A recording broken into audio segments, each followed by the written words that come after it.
Jazz, not jazz, as a topic, this topic has gotten a lot of pushback amongst us in the past, but They've been that's, fighting tooth and claw, I'm always at least looking for music. music that's slipping out of the jazz genre into other influences. They both came from my jazz section, but one of them is only 2% jazz, Like milk, like low fat jazz. It practically didn't pure fat, jazz blubber. Only qualifies as sort of jazz adjacent or jazz parallel in at least one instance. The other one, I don't know. It's got too much of a beat.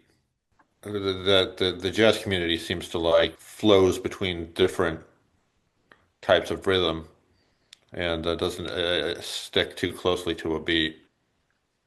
So I've got one record that leans new age, but has a lot of other stuff going on in it, and I've got one record that I have seen described as if Can were playing the Dead's Dark Star.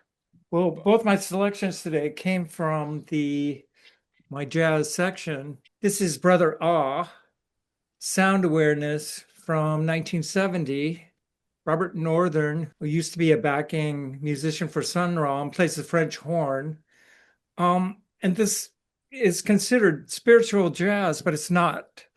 The overall effect is just overall odd. So the first side, very different than the second side. First side is library, avant-garde classical, space age, and horror soundtrack sounding with Japanese flute and one tune and vocal choruses. Every song is different on side one, and it's very disquieting. There's all these space age sound effects, lots of reverb, and it's just perplexing.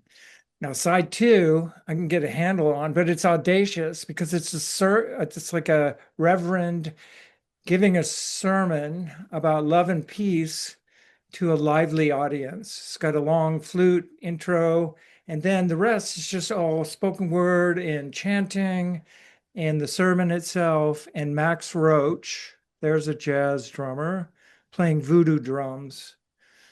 It has an interesting narrative, though, of a monk's journey.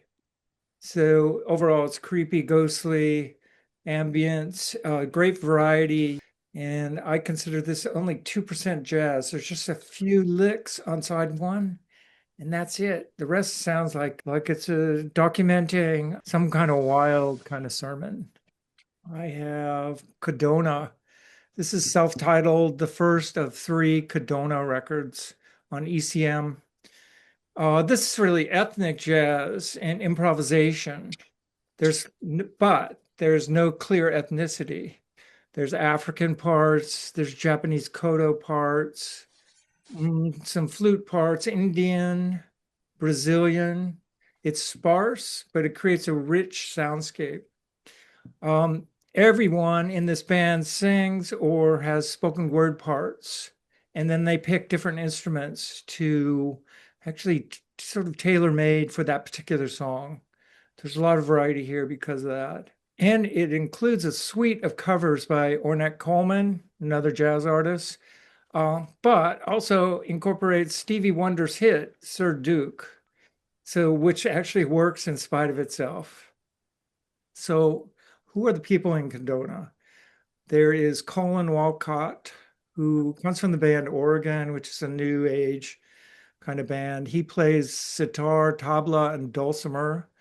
And then Nana Vasconcelos, who's a Brazilian percussionist and plays the berimbau, which is a single stringed instrument.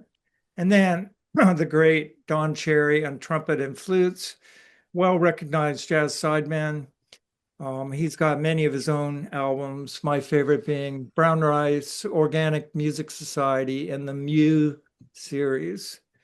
And here, Don Cherry is the icing on the cake, and he works wonderfully with Wolcott's interwoven sitar work. So it's sort of a call from within. A lot of the songs start really quietly. a subtle seduction. It's moody, mostly moody, actually. It doesn't really have any associations with spiritual jazz, but overall it's just off center and probably 40% high quality jazz because of Don Cherry's input. All right, here. So my sort of jazz adjacent album is Mr. Sandy Bowles' third album, E Pluribus Unum. I think that's not a reference to our currency or great nation, but rather the fact that he plays every known stringed instrument under the sun here on the album, and he makes out of several one, or out of many one, or however you would best translate the E Pluribus Unum. Anyway, this is on Vanguard, so it is a jazz record by virtue of that, practically. And the back quote makes reference, the liner notes make reference to Wayne Shorter and Miles Davis. So the listener is alerted to where it's headed by these facts alone. It consists of two long pieces that are both very drony and with minimal. Yeah, there's the second one. The second side actually has a little bit of drum on it. The first one has none. It's very incantatory and sort of mystical sounding. Here you can sort of have a forerunner to what became known as New Age, but it's not, as antiseptic and insipid as that. Um, I guess the best way to describe Bull's music on this record is as kind of Western ragas. So it's like Indian music, but sort of translated into an Occidental idiom.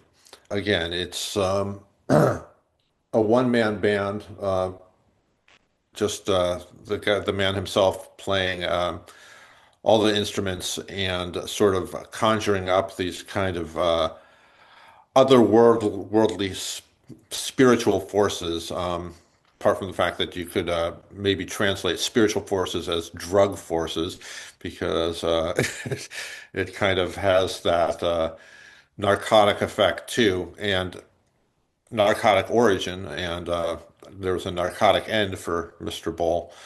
All right. Gruppo d'Improvvisazione Nuova Consonanza is the group. All right, finally.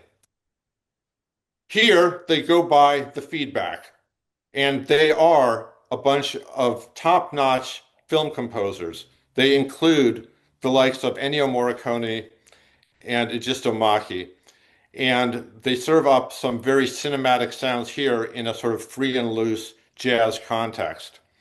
Um, the standout feature of the album, I would say, is the drumming, which has a very trance-like, repetitive, sort of motoric effect, like their German contemporaries, say Can or Neu.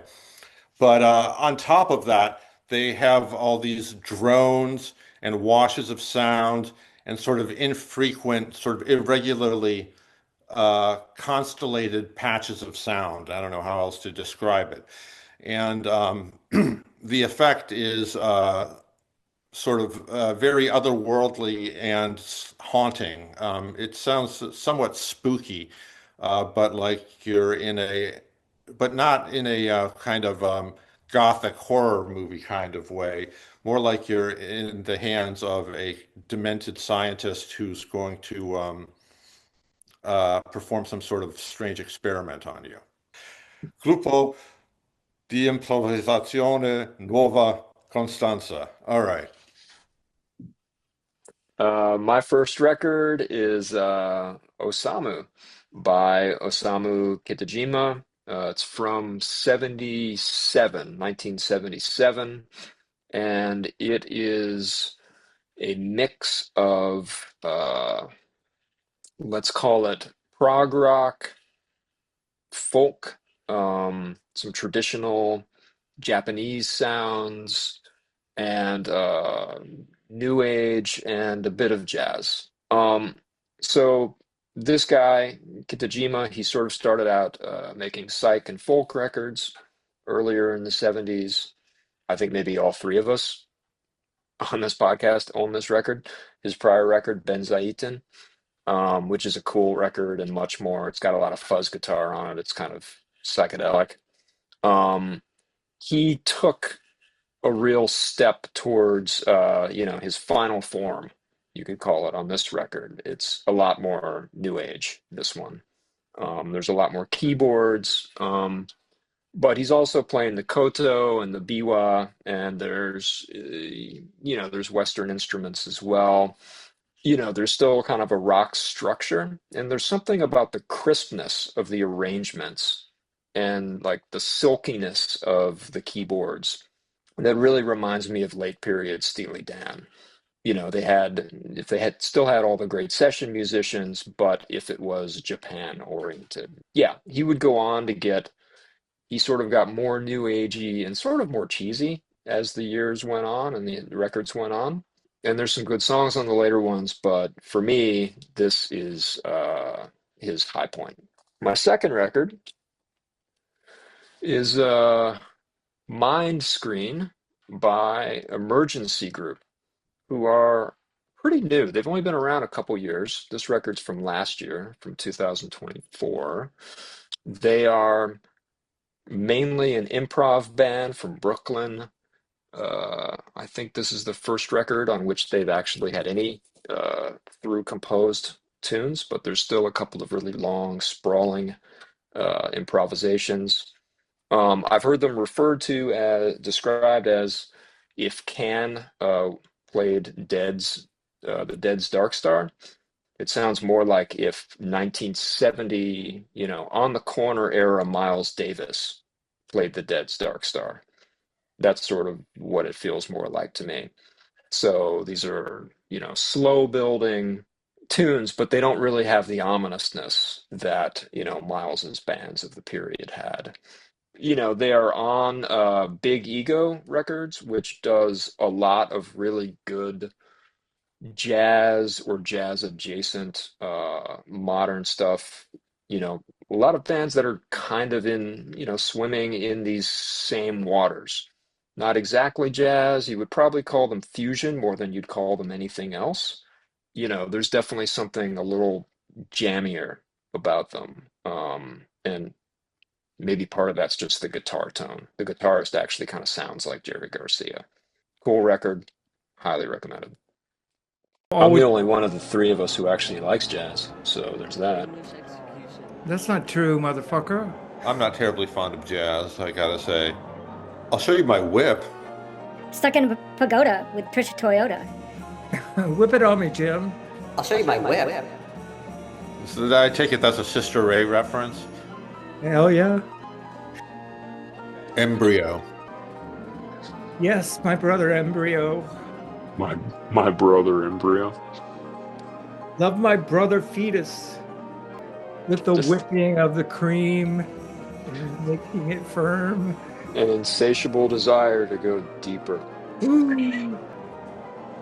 Yeah, but more in a Jeffrey Dahmer kind of way than, Frankenstein. His hunting grounds was like the World's Fair. He would effectively a laundry chute. Ooh. You are like 75% of the time you are spookily backlit. I will say that. Sorry, I don't know. I just have lights in the wrong place in this place. We will have snow.